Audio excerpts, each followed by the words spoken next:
Good evening friend. मैं मनीष कुमार भोज आप सभी लोगों का अपने YouTube चैनल पर हार्दिक स्वागत करता हूं।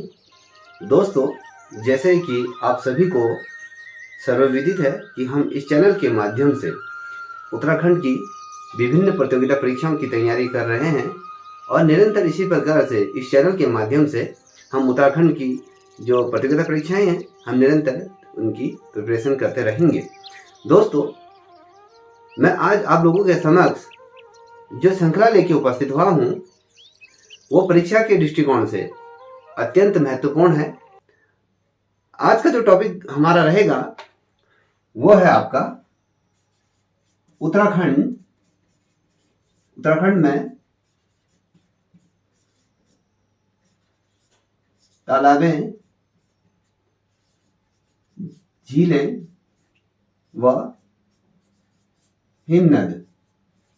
ये आज का हमारा टॉपिक रहेगा, क्योंकि आपके प्रतियोगिता परीक्षाओं में इस टॉपिक से रिलेटेड बहुत ढेर सारे क्वेश्चन पूछे जाते हैं। मैं आज आप लोगों के समक्ष इस टॉपिक को इसलिए चुन के लाया हूं, अगर आप पिछले वर्ष के कई प्रतियोगिता परीक्षाओं का पेपर उठा के देखोगे तो आपको उत्तराखंड में जो तालाबें हैं, झीलें हैं और हिमनद हैं, वहां से क्वेश्चन बहुत ढेर सारे आपको देखने को मिलेंगे। किसी न किसी रूप में ये क्वेश्चन पूछे जाते हैं। आज हम उत्तराखंड के प्रमुख झीलें व ताल के बारे में हम अध्ययन करेंगे, इसको समझेंगे ये क्या है। यदि आप लोगों को ये वीडियो पसंद आए तो प्लीज इस चैनल को लाइक शेयर सब्सक्राइब अवश्य करें, साथ ही अपने दोस्तों को भी साझा करें। दोस्तों, उत्तराखंड में झीलें, तालाबें, अगर मैं बात करूं जो कुंड, बहुत ढेर सारे क्या है उत्तराखंड में हमारे ये विराजमान है, जिनका निर्माण यदि मैं बात करूं भूमि के जो धरातल होता है उसके गर्भ में शक्तियों द्वारा जो पर्यटन होता है, हमारे पृथ्वी के अंदर जो गतिविधियां जो निरंतर चलती रहती हैं, जो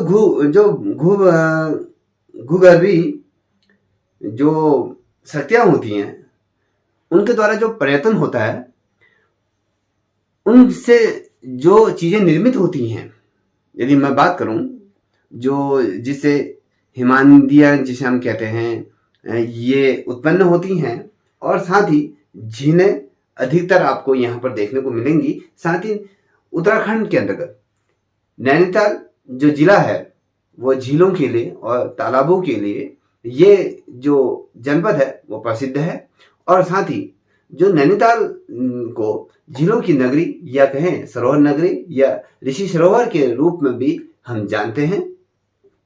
अब मैं बात करूंगा आज आप लोगों के समक्ष कि कुमाऊं मंडल की जो झीलें हैं और तालाब है, आज हम इस पे फोकस करेंगे। कुमाऊं मंडल की झीलें और ताल के बारे में हम चर्चा करेंगे।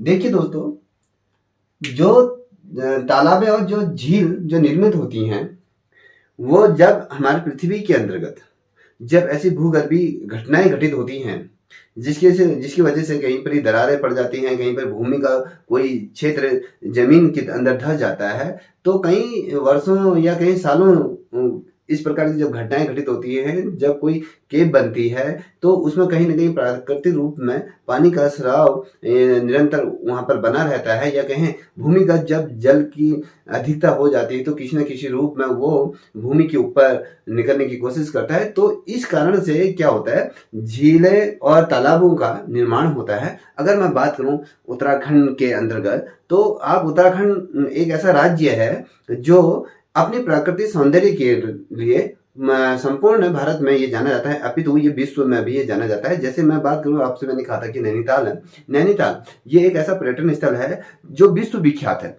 आप यहाँ देखोगे तो विश्व के तमाम पर्यटक इस स्थल पर आते हैं और यहाँ के नैसर्गिक जो सौंदर्य है उसका आनंद लेते हैं। और जो नैनीताल के चारों तरफ जो 7 पहाड़ियां हैं उन पहाड़ियों का अस्तित्व और वहाँ से जो प्रकृति का जो नज़ारा जो देखने को मिलता है, जो उससे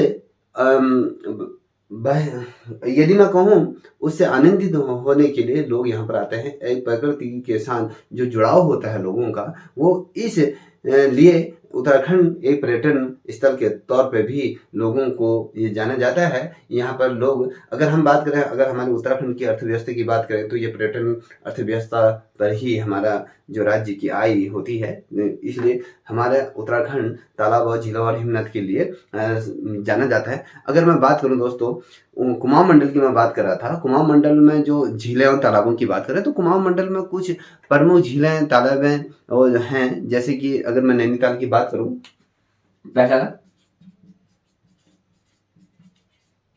नैनीताल के बारे में जो ताल है, इसको समझने से पूरा हमें थोड़ा सा उसके अतीत में जाना होगा। देखिए दोस्तों, जो स्कंद पुराण के जो मानस खंड में इस ताल को सप्तऋषि ताल के रूप में भी जाना गया है, जिसे यदि हम कहें इसे सरोवर नगरी या झीलों का घर भी इसे कहा जाता है। ठीक है, कभी क्वेश्चन बनता है कि स्कंद पुराण के मानस खंड में नैनीताल को किस नाम से जाना गया है, क्वेश्चन बनता है, तो आपको ये पता होना चाहिए सप्तऋषि ताल के और सरोवर नगरी के रूप में इसे जाना जाता है। और नैनीताल नगर के जो मध्य में स्थित इस ताल को अगर मैं बात करूँ, तो इसकी खोज 1841 में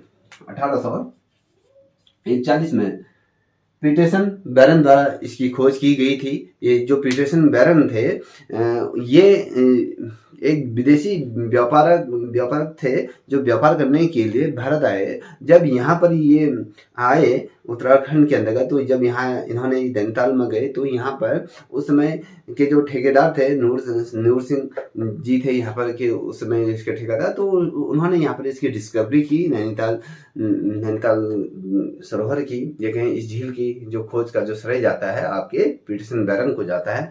1841 में इनके द्वारा इस की खोज की गई थी। और संपूर्ण झील की यदि मैं बात करूं दोस्तों, अगर देखिए संपूर्ण झील की अगर लंबाई की बात करूं और इसकी चौड़ाई की बात करूं और इसकी जो गहराई की बात करूं, तो कभी क्वेश्चन बनेगा कि नैनीताल झील की जो लंबाई है, देखिए अगर मैं लंबाई की बात करूं और यहाँ पर चौड़ाई की भी बात करूं, साथ ही देखिए गहराई, ये बहुत ज़्यादा महत्वपूर्ण इसलिए रहता है कि कभी कभी क्वेश्चन ऐसे पूछे जाते हैं। देखिए अगर इसकी लंबाई की बात करूं, 1430 मीटर इस झील की आपकी क्या है, लंबाई है। और इसको देखिए, नैनीताल झील को नैनी झील भी कहा जाता है। ठीक है, नैनी झील भी इसे कहा जाता है क्योंकि यहाँ पर नैना देवी का मंदिर है, तो इस कहीं ना कहीं इस माँ के मंदिर के नाम से भी नैनी झील को जाना जाता है। और अगर मैं इसकी चौड़ाई की बात करूं, तो दोस्तों आप इसकी चौड़ाई आप देखोगे 465 इसकी क्या है मीटर इसकी चौड़ाई है इस ताल की। और गहराई की बात करूं तो ये 16 से 26 मीटर की इसकी क्या है, गहराई है। देखिए 16 से 26 मीटर ये क्या है, गहरा है। ठीक, अब ये इस ताल की लंबाई और चौड़ाई की बात हो गई। ठीक है, अगर मैं बात करूं इस ताल की समुद्र तल से, अगर कि इसकी अगर ऊंचाई की बात करूं, तो कितने समुद्र तल से कितने ऊंचे पर ये नैनीताल स्थित है, तो आप देखोगे ये इसकी समुद्र तल से, ये समुद्र तल से अगर इसकी ऊंचाई की बात करूं, तो दोस्तों यहाँ पर देखोगे 1937 मीटर की ऊंचाई पर क्या है, ये नैनीताल ताल ये स्थित है। ठीक है, अब इस ताल के चारों ओर, अगर मैं इस ताल के चारों ओर अगर आप देखोगे, तो दक्षिण पूर्व भाग को छोड़कर अगर हम देखें, तो ऊंचे ऊंचे 7 यहाँ पर पहाड़ियां स्थित हैं, जिसे सप्तभृंग भी कहा जाता है। देखिए कौन सा भाग को छोड़ के, देखिए दक्षिण पूर्व का यदि हम भाग की बात करें, तो इसको छोड़कर आप यहाँ देखोगे 7 यहाँ पर पहाड़ियाँ दिखेंगे, सप्तभृंग भी इसे कहा जाता है। और इन 7 पहाड़ियों में सबसे ऊंचा जो पहाड़ी है उसे क्या कहा जाता है, चाइना ऑब्लिक या कहें चाइना पीक के नाम से इसे जाना जाता है, जहाँ से चाइना की जो सीमाएं हैं वो इस चोटी से दिखाई देती हैं। अगर आप इसे टेलीस्कोप से देखोगे तो चीन की सरहदें इस चोटी से दिखाई देती हैं। तो इसलिए इस पहाड़ी को क्या कहते हैं, चाइना पीक या चाइना कहा जाता है। ठीक है, क्योंकि चाइना इसलिए कहता है क्योंकि यहाँ से चाइना दिखाई देता है। और इसके उत्तरी भाग की यदि मैं बात करूं तो दोस्तों उत्तरी भाग में मल्ली ताल तथा दक्षिणी भाग की यदि मैं बात करूं तो तल्ली ताल स्थित है। इस भाग में कभी क्वेश्चन बनेगा कि नैनीताल के उत्तरी भाग को किस नाम से जाना जाता है, और यदि बात करो दक्षिणी भाग को किस नाम से जाना जाता है, तो आपको ये पता होना चाहिए कि दक्षिणी भाग को आपको मल्लीताल के तौर पे जाना जाता है, और नहीं, दक्षिणी भाग को आपके तल्लीताल के रूप में जाना है, उत्तरी भाग को आपके मल्लीताल के रूप में इसे जाना जाता है। ये तो आपको इस ताल की थोड़ा सा जो मैंने जानकारी प्राप्त करवाई। और देखिए इसके बाद जो दूसरा ताल की यदि मैं बात करूं, ये आपका भीम ताल आता है। ठीक है, ये अगर ये इस ताल की यदि मैं बात करूं दोस्तों, ये ताल जो आपका कुमाऊं का द्वार जिसे कहा जाता है, काठगोदाम से अगर इस की दूरी की बात करूं तो ये 10 से 14 किलोमीटर की दूरी पर यह ताल स्थित है। और उत्तर में अगर मैं नैनीताल उत्तर की तरफ, ये नैनीताल से 22 किलोमीटर की दूरी पर ये स्थित है। और पूर्व में जो ये अगर इसकी स्थिति की यदि बात करें तो ये नैनीताल जिले के अंतर्गत ये आता है। और साथ ही इस ताल के आकार की बात करूं तो कभी क्वेश्चन प्रतियोगिता परीक्षाओं में पूछा जाता है कि भीमताल ताल की आकृति किस प्रकार की है। तो आपको ये पता होना चाहिए कि इस ताल की आकृति आपकी त्रिभुजाकार इस ताल की आकृति है। और साथ ही अगर इस ताल की अगर लंबाई की बात करें, देखिए मैंने जैसे आपको यहाँ पर नैनीताल की बात करी, देखिए यहाँ पर लंबाई की बात करेंगे, यहाँ पर चौड़ाई की बात करेंगे, और यहाँ पर गहराई की बात करेंगे, तो इन की क्या लंबाई है, क्या चौड़ाई है, ये तमाम चीजें बहुत ज्यादा महत्वपूर्ण हो जाती है। इस प्रकार से भी क्वेश्चन पूछे जाते हैं। देखिए अगर लंबाई की बात करें 1664 मीटर, ये क्या है, इस ताल की लंबाई है। और साथ ही 447 मीटर इसकी क्या है, चौड़ाई है। अगर इसकी गहराई की बात करें तो 26 मीटर ये गहरा है। ठीक है, 26 मीटर ये गहरा ताल है। और साथ ही यह कुमाऊं मंडल का सबसे गहरा ताल भी इसे कहा जाता है। और साथ ही इस ताल की अगर विशेषता की यदि मैं बात करूं दोस्तों, तो इस ताल में देखिए, इस ताल में जो कीड़ा ककड़ी कहा जाता है जिसे, या फिर ये ताल कुमाऊं क्षेत्र का सबसे बड़ा ताल के रूप में इसे जाना जाता है। और इस ताल में जो कमल ककड़ी के लिए ये ताल बहुत ज्यादा प्रसिद्ध है। देखिए, ठीक है, अगर कभी क्वेश्चन बनता है कि कुमाऊं का सबसे बड़ा ताल कौन है, तो आपका सबसे बड़ा ताल आपका ये भीमताल है। और इस ताल में क्या कमल ककड़ी का जो इसलिए प्रसिद्ध है, इसमें कमल ककड़ी का भी क्या किया जाता है, उत्पादन किया जाता है इस ताल के अंदर। ठीक है, और यह ताल तीनों ओर से देखिए पर्वत श्रृंखलाओं से क्या है, ये घिरा हुआ ये ताल है। और इस ताल के बीचों बीच में एक टापू भी है, जिस टापू पे आप जब भीमताल में जाओगे तो इस ताल के बीचों बीच में एक क्या टापू के रूप में भूमि का ऊपरी भाग यहाँ पर देखने को मिलता है। चारों तरफ से इस ताल में पानी दिखेगा, और बीच में आपको यहाँ पर टापू देखने को इस ताल में मिलेगा। और इस ताल की यदि मैं बात करूं दोस्तों, इस ताल का जो रंग है वो नीले रंग का दिखाई देता है। और इसके बीचों बीच में एक टापू भी है, मैंने आपको इससे पूरा बता दिया। और अब बात करते हैं नौकुचिया ताल की बात करेंगे, क्योंकि ये जो ताल बता रहा हूँ मैं, आपके जो परीक्षा के दृष्टिकोण में जो चीजें पूछी जाएंगी वही चीज मैं आपको बताना चाहूंगा। ठीक है, नौकुचिया ताल, अब ये क्या है, ये कौन सा ताल है, इसके बारे में थोड़ा सा डिस्कस कर लेते हैं। देखिए दोस्तों, अगर इस ताल की यदि मैं बात करूं तो इस ताल में 9 कोने होने के कारण इस ताल को क्या कहा जाता है, नौकुचिया ताल के रूप में इसे जाना जाता है। क्योंकि इस ताल के चारों ओर अगर क्या बोलते हैं 9 कोने इसमें दिखाई देते हैं, इसलिए इस ताल का नाम नौकुचिया ताल पड़ा। ठीक है, अगर यह ताल क्या है दोस्तों, नैनीताल से 26 किलोमीटर और ये भीमताल से 5 किलोमीटर की ये दूरी पर ये ताल स्थित है। अगर इसकी इस ताल की यदि मैं बात करूं तो इसकी समुद्र तट से जो इसकी ऊंचाई है तो ये 1292 मीटर की ऊंचाई पर ये ताल स्थित है। और साथ ही इस ताल की अगर लंबाई की मैं बात करूं दोस्तों, ये 950 मीटर इस ताल की क्या है लंबाई है। और साथ ही इस ताल की अगर मैं चौड़ाई की बात करूं तो 680 मीटर इस ताल की क्या है चौड़ाई है। साथ ही अगर इसकी गहराई की बात करूं तो 40 मीटर की गहराई इस ताल की है।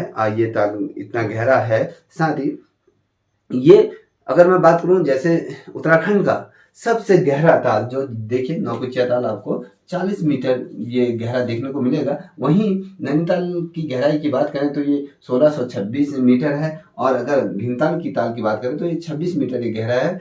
और जो नौकुचिया ताल है वो 40 मीटर क्या है इस ताल की गहराई है। ठीक है, सतह से और नीचे की ओर 40 मीटर की इसकी क्या है गहराई है। और यह ताल पक्षियों के निवास, अगर आप इस ताल के पास यदि कभी जाओगे तो यहाँ पर आपको भांति भांति के पशु पक्षी यहाँ पर देखने को मिलेंगे। अगर इस तालाब में बतखों का भी बहुत बड़ा झुंड आपको इस ताल में देखने को मिलेगा। ठीक है, ये ताल आपका कौन सा है, तीसरे नंबर का ताल आपके ये नौकुचिया ताल के रूप में इसे जाना जाता है। ठीक है दोस्तों,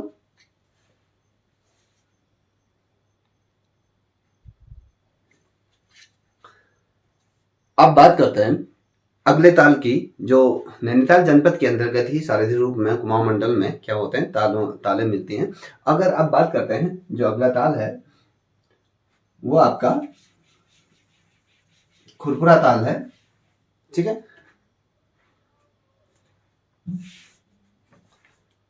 कौन सा ताल है, जो चौथे नंबर का ताल है वो खुरपुरा ताल कहा जाता है। खुरपा ताल इसको कहा जाता है।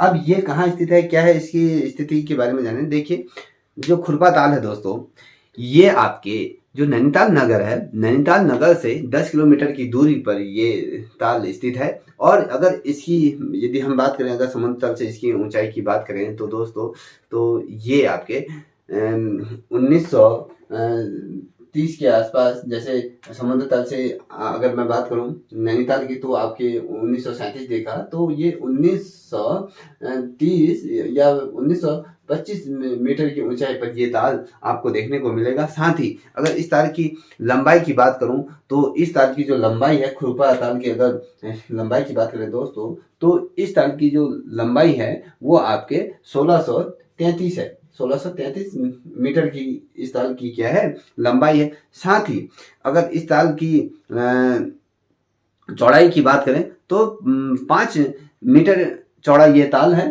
ठीक है, ये चौड़ाई की बात करें खुरपा ताल की तो चौड़ाई तो ये 5 मीटर इस ताल की क्या है चौड़ाई है। साथ ही अगर समुद्र तल की यदि मैंने बात करी तो आपको ये बता दिया है। और इस ताल को जो खुरपा ताल इसलिए कहा जाता है, जानवर के खुर के आकार का ये ताल होता है। जैसे आपने जानवर के खुर देखा होगा तो उसके भांति इस ताल को देखा जाता है। अगर आप इस ताल को कहीं दूरी से देखोगे तो ये खुर के आकार का ये ताल आपको देखने को मिलेगा, इसीलिए इस ताल का नाम खुरपा ताल पड़ा। ठीक है, और यह तीनों ओर से क्या है, यह पहाड़ियों से घिरा हुआ ये ताल है। और साथ ही इस ताल का जो जल है, ठीक है, वो हमेशा गहरा हरे रंग का, ये ताल में जो पानी दिखाई देता है वो हमेशा गहरा हरे रंग का दिखाई प्रतीत होता है। और इसके बाद अगर अगली ताल की यदि मैं बात करूं वो आपके 7 ताल है। 7 ताल, ठीक है। अब 7 ताल कहाँ पर स्थित है, क्या है, इससे रिलेटेड क्वेश्चन भी कई दफे एग्जाम में पूछे जाते हैं। देखिए अगर इस ताल की 7 ताल की बात करूं तो ये भी नैनीताल जनपद के अंतर्गत है। और यह इसकी अगर लंबाई की बात करूं तो इसकी जो लंबाई आई थिंक 990 मीटर इसकी क्या है लंबाई है। और 315 मीटर इसकी चौड़ाई इस ताल की है। देखिए ये जो ताल है सबसे बड़ा चौड़ा ये ताल के रूप में जाना जाता है। और नैनीताल से अगर इस ताल की दूरी की बात करें दोस्तों तो ये 22 किलोमीटर की दूरी पर ये ताल स्थित है। अगर आप कभी पर्यटन स्थल नैनीताल कभी घूमने आते हैं तो नैनीताल से अगर इस ताल की तरफ अगर जाओगे तो आपको ये 22 किलोमीटर की दूरी पर ये ताल देखने को मिलेगा। आप यहाँ जाओगे तो यह सबसे पहले इस ताल की यदि मैं बात करूं तो 7 झीलें इस ताल में थी। और गरुड़ा अगर मैं बात करूं जो 7 झीलें इसमें थी और साथ ही जिसमें से वर्तमान में एक ताल क्या है सूख गया है। अब 6 ताल जो शेष बचे हैं तो 6 ताल में अभी आपको जल देखने को मिलेगा। जो एक ताल है वो ताल अभी पूर्ण रूप से क्या हो गया है, सूख चुका है। और ठीक है, और इसमें अगर बात करूं इस ताल में नल दमयंती ताल भी इसे कहा जाता है। गरुड़ ताल भी यहाँ देखने को मिलेगा। और सीता और राम और सीता ताल भी यहाँ के क्या है प्रमुख रूप से इस यहाँ पर देखने को मिलेंगे। देखिए एक तो नल दमयंती ताल कहाँ स्थित है, कभी क्वेश्चन पूछेगा तो ये आपके 7 ताल के आस है और ये नैनीताल जनपद के अंतर्गत है। यहीं पर गरुड़ ताल भी है और राम सीता ताल भी यहीं पर ही आपको देखने को मिलेगा। अब देखिए अब मैं बात करता हूँ।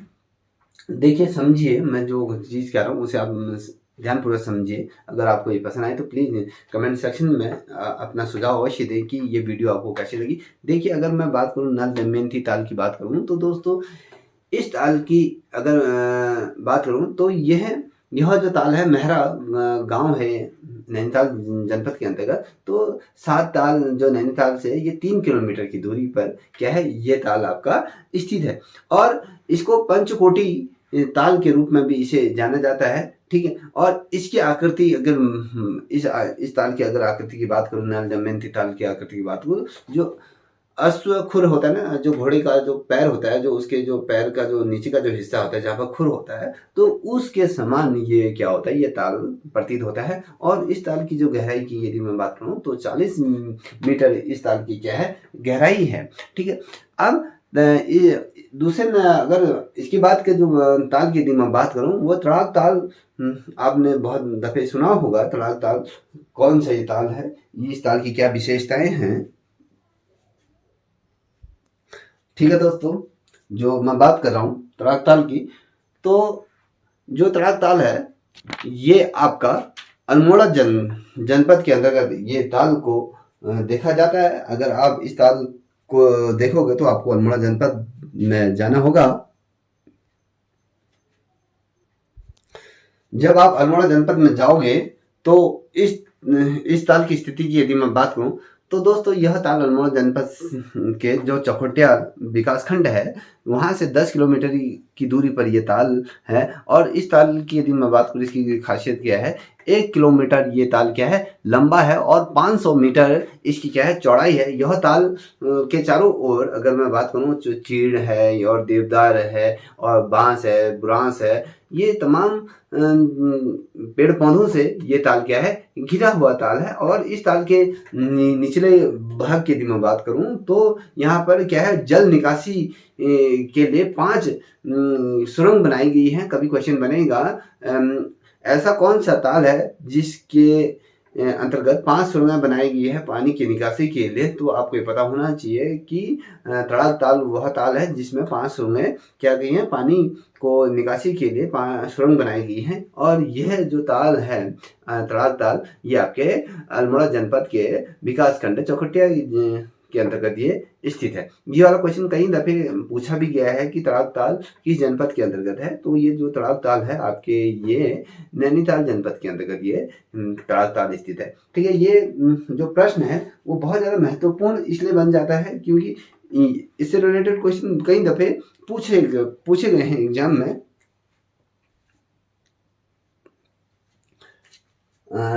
अब बात करते हैं अगले ताल की।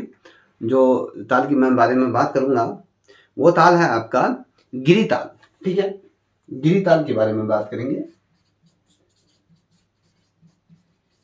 अब गिरी ताल क्या है, कहां पर स्थित है कि इसके संपूर्ण रूप से मैं आपको बताने की कोशिश करूंगा। तो परीक्षा के दृष्टिकोण से जितने क्वेश्चन इस ताल से बन सकते हैं, क्या वो ज़्यादा लेंथी मैं नहीं पढ़ाऊंगा, मैं वही चीज़ आपको पढ़ा रहा हूँ जो एग्जाम में पूछा जा सकता है। ठीक है, अगर मैं गिरी ताल की बात करूँ तो ये उधम सिंह नगर जनपद के अंतर्गत ये आता है, और ये काशीपुर के पास यह ताल क्या है स्थित है, और इसमें शिव, चामुंडा और संतोषी माँ तथा क्या है मनसा देवी का के मंदिर से ये क्या है ताल घिरा हुआ है। इस ताल के चारों ओर, जैसे मैंने आपको बताया ना, देवी देवताओं के क्या है मंदिर है। कभी क्वेश्चन बनता है कि ऐसा कौन सा ताल है जिस ताल के चारों ओर चामुंडा हो गया, संतोषी माता हो गया, और क्या बोलते हैं, और शिव जी का मंदिर से घिरा हुआ जो ताल है उसका नाम क्या है, तो वो आपके गिरी ताल है। ठीक है, और